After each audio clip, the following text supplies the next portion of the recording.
et si ces crises étaient une chance pour le mouvement sportif français, et si elles constituaient le coup d'envoi de la mise en place de la nouvelle gouvernance. Vous ne me croyez pas? Regardez plutôt. 1. L'impact médiatique de ces scandales choque l'opinion publique. Or, ces scandales ne sont que les manifestations extérieures d'un cancer généralisé qui touche tout le mouvement sportif. Cette nouvelle gouvernance est réclamée par tous les pratiquants, à commencer par les élus nationaux.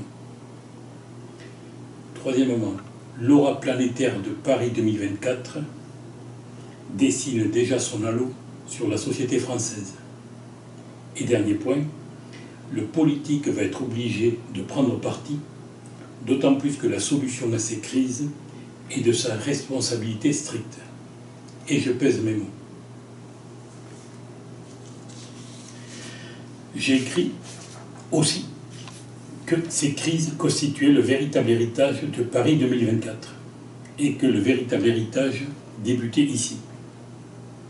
Aujourd'hui, lorsqu'on parle de l'héritage des JO de Paris 2024, tout le monde se focalise sur, d'abord, le territoire métamorphosé. Or, ce territoire métamorphosé n'est qu'une conséquence naturelle, logique d'un désir de faire un bel événement. Et lorsqu'on ne parle pas de territoire métamorphosé, on se focalise sur le développement des pratiques physiques et sportives pour le plus grand nombre. Or, cela concerne au bas mot plus de la moitié de la population française. Ça concerne d'abord les 16 millions de licenciés dans les clubs sportifs et autant de personnes qui pratiquent librement. Pour nous, il n'y a pas un, mais 5 héritages de cette fête du printemps humain qui va se dérouler à Paris. Le plus important, le véritable héritage, consiste à mettre le sport français en ordre de marche pour qu'il puisse remplir pleinement et joyeusement sa mission et son rôle social, pour la plus grande joie des pratiquants et comme source d'inspiration pour toute la population française. Ces crises peuvent et doivent enclencher la réelle mise en place de cette nouvelle gouvernance. Mais avant d'envisager cette mise en place, il faut essayer de comprendre pourquoi et comment nous en sommes arrivés là.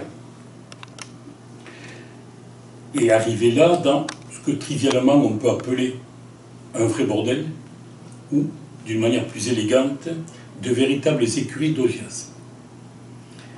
En 1989, c'est-à-dire hier, alors que j'étais professeur à l'INSEP, et j'ai été conduit à écrire un livre au président de la République pour dénoncer la situation actuelle. Voici le livre. Et comme ce livre s'adressait à tous les sportifs, je lui ai fait une lettre ouverte. Si vous permettez, je vais vous la lire. Monsieur le Président, le sport français est malade. Le cas est grave, mais pas désespéré. Le diagnostic est le suivant. Absence de doctrine cohérente, absence de véritable patron, structures inadaptées, mode de fonctionnement dépassé.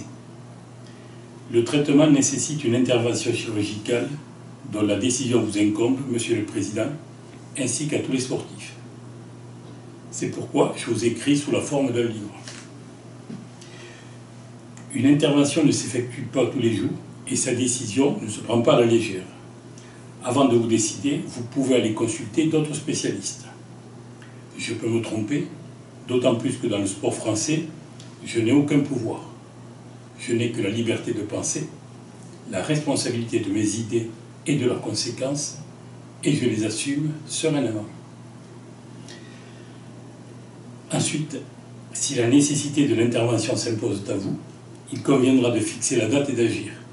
Mais pour la santé du sport français, pour le rayonnement de la France et l'idéal d'humanisme qui nous anime tous, le plus tôt sera le mieux.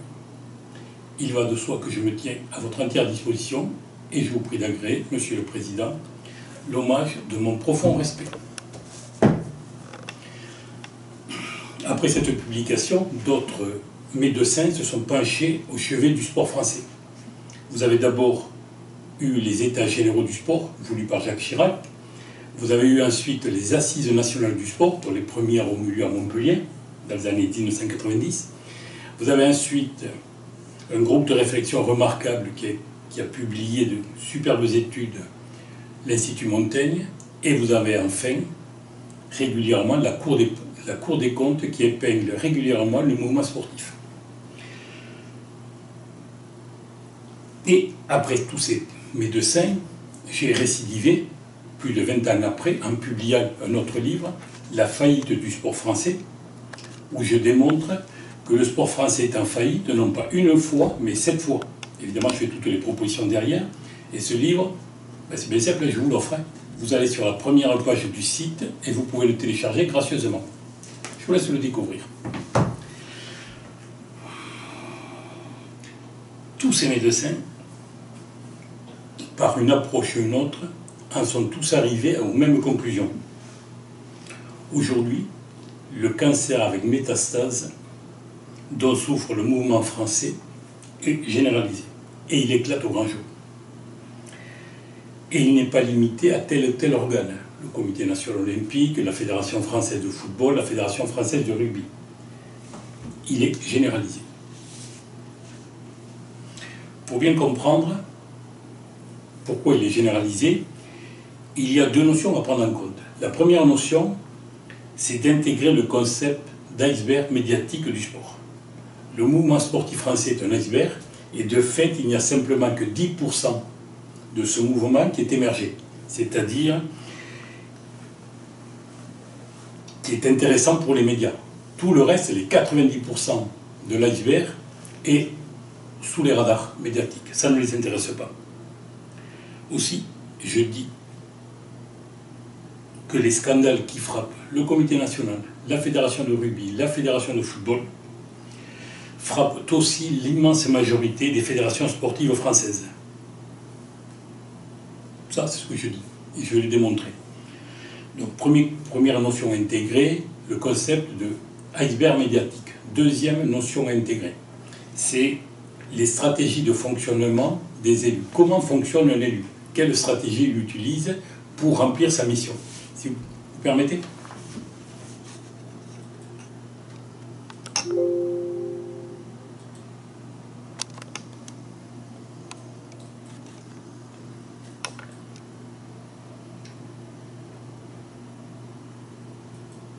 Voilà, je vous laisse stratégie de fonctionnement des élus sportifs fédéraux. Quelles sont leurs contraintes, leurs atouts et leurs stratégies. Je vous laisse lire, découvrir. Cette étude est due à une universitaire québécoise, Madeleine Hierle, et elle a porté sur les 3 niveaux de l'étude complète, porte sur les trois niveaux de dirigeants. Le dirigeant de club, le dirigeant de comité départemental ou régional et le dirigeant de niveau de la fédération. Pour que son étude soit bien précise, elle a comparé 2 pays, le Québec et la France. Elle a comparé une fédération médiatique, le tennis, et une fédération non médiatique, le volley. Et en même temps, pour la France, elle a comparé 2 régions, la région de l'Île-de-France et la région PACA. Et voici, sur cette base-là, voici quelles sont les conclusions pour les élus nationaux. Et évidemment, il y a le même tableau pour les élus départementaux et régionaux, et évidemment pour les dirigeants de clubs. Mais là, puisque nous sommes au niveau national, je n'ai mis que celui-ci. Qu'est-ce qu'on peut retenir de ce tableau? Pour moi, 7 points. Que le tableau illustre parfaitement les stratégies des élus pour se maintenir en place et gérer au mieux de leur intérêt et de leur intérêt propre toutes les situations. Le silence actuel des membres du bureau et du comité directeur de chacune des structures impliquées, Comité national olympique, Fédération de rugby, Fédération de foot, est éloquent, ce silence. N'est-il pas révélateur de la pertinence de l'étude? Je vous laisse répondre à la question.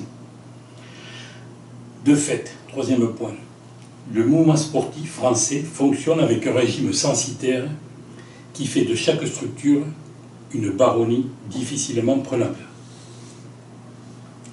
4. Le dirigeant national sportif est donc le dernier descendant en exercice de la 4e République. De fait, et c'est mon 5e point, la structure du mouvement sportif elle-même favorise la part d'ombre que chacun d'entre nous a, et moi le premier bien sûr, alors que la raison d'être du sport est précisément d'embellir notre côté lumineux. Il y a un hiatus intolérable. 6e point, j'ai dit qu'il y en avait 7. 6e point, il est tout à fait possible de remettre en cause cette étude. Il n'y a pas de souci, vous pouvez dire c'est du bidon, c'est du vent, tout ce que vous voulez. Mais alors, ça vous avez le droit. Mais vous avez aussi des devoirs.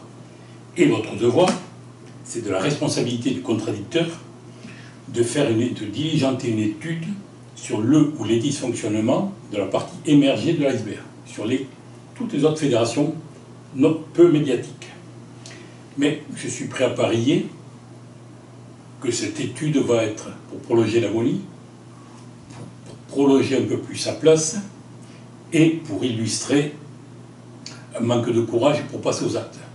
En gros, on va dire, le sportif dirait rien dans le short. Mais il y a plus simple. Pourquoi ne pas demander à un journaliste de faire une enquête toute simple? Il interroge pour une fédération donnée tous les présidents de clubs, que ce soit d'une région, peu importe. Il leur demande, depuis quand ils sont présidents de club, et depuis quand ils n'ont pas eu une discussion directe avec leur président de fédération. C'est tout simple. En d'autres termes, je mets au défi ce contradicteur de trouver 10 fédérations exemplaires sur la centaine de fédérations que compte le mouvement sportif français. Je mets au défi. S'il y parvient, je reconnais humblement que je me suis trompé. J'accepte de passer pour un affabulateur, voire un menteur. Il n'y a pas de souci. Et enfin, dernier point, cerise sur le gâteau. Cette étude, que vous avez là, a été présentée à un congrès français de sociologie du sport. Savez-vous en quelle année il a été présenté? Allez-y pour voir. Pour voir qu'il va revenir en deuxième semaine. Il a été présenté en 1983. Dans 2 mois, cela fera 40 ans que l'on vit ça, que cette étude a été réalisée. Alors, la seule chose que j'ai à dire, on continue de génération en génération à jouer au con, ou tous ensemble, on se retrousse les manches. Qu'est-ce qu'on fait? On continue à rester à jouer au con? Ou on y va? Qu'est-ce qu'il faut faire? Mais avant de vous dire ce qu'il faut faire, je vais dire quelques mots de chacune de ces crises. Fédération de foot et son président.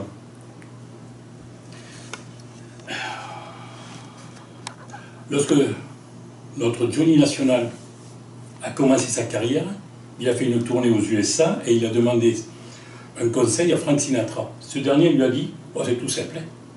Tu soignes ton entrée, tu soignes ta sortie et au milieu tu fais le job. Nous, lorsqu'on travaille avec des sportifs, professionnels ou de haut niveau, on leur dit, il y a 2 choses que tu n'as pas le droit de rater, c'est le début de ta carrière et la fin de ta carrière. Et entre, tu auras des hauts et tu auras des bas.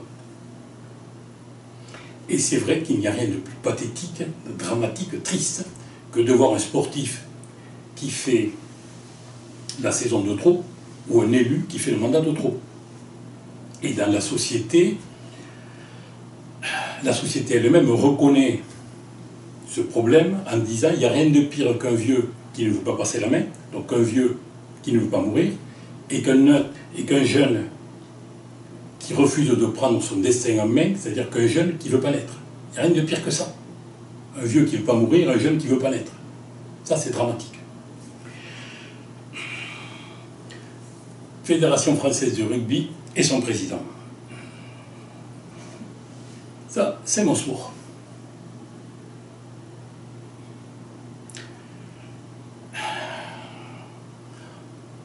je vais être direct, hein, droit au but, pas faire de voyage à vide.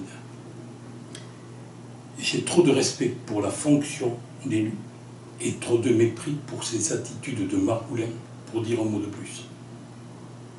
Trop de respect, trop de mépris. Et ce qui me désole le plus, c'est que ces attitudes soient monnaie courante dans tout le mouvement sportif. Nombreux, trop nombreux, sont ceux qui ne pensent qu'à se servir au lieu de servir. Et là je parle au niveau national. Plus c'est inversement proportionnel. Plus on descend, plus on a des serviteurs. Plus on monte, plus on a des gens qui se servent. Enfin, le Comité national olympique sportif français et sa présidente. Au royaume de la baronnie, les barons se déchirent entre eux. Et on assiste à des querelles dignes des cours d'école, alors que nous devrions tous être unis en ordre de bataille pour répondre présent à tous les défis que nous avons à relever. Comme je l'écrivais hier, ici, le sport français attend toujours son Charlemagne.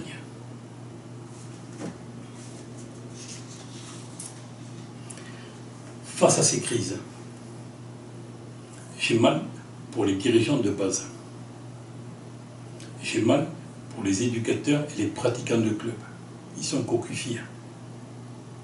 J'ai honte pour tous les amoureux de ces disciplines qui voient ternir l'image de leur passion. C'est un coup de poignard dans le dos par tous ceux-là même qui devraient brandir fièrement l'étendard de leur sport. Et il y a pire, c'est une trahison à eux-mêmes. Ces élus se trahissent eux-mêmes. Ils trahissent l'idéal qui les animait lorsqu'ils ont débuté. Je pèse mes mots. Alors qu'est-ce qu'il faut faire? Réagir au cas par cas. Mais réagir, c'est par définition subir la situation. Quand on réagit, c'est que l'autre a l'initiative, qui est en position de force. Quand on réagit, c'est le fruit d'un manque de réflexion, d'anticipation et de vision. Quand on réagit, c'est se donner l'illusion d'être acteur. C'est satisfaire les médias, c'est ne pas s'attaquer à la racine du mal, c'est, en fin de compte, et d'une expression triviale, pisser dans un violon. Alors que faire? Il n'y a qu'à s'y attaquer vraiment. Et s'y attaquer vraiment, c'est quoi? C'est proposer de nouvelles règles du jeu. C'est proposer une nouvelle gouvernance. C'est proposer une nouvelle constitution pour le mouvement sportif français. La responsabilité en incombe au président de la République et à son ou sa ministre des Sports. La maladie a éclaté au grand jour et cela va empirer. Ça, je vous le prie. Un traitement radical est déjà sur le marché et d'autres sont à l'étude. Il suffit que le patient dise oui, vivement. Je vous disais bien que ces crises étaient une chance pour le mouvement sportif français. Une chance, une vraie chance. Donc, banane. Merci. À bientôt.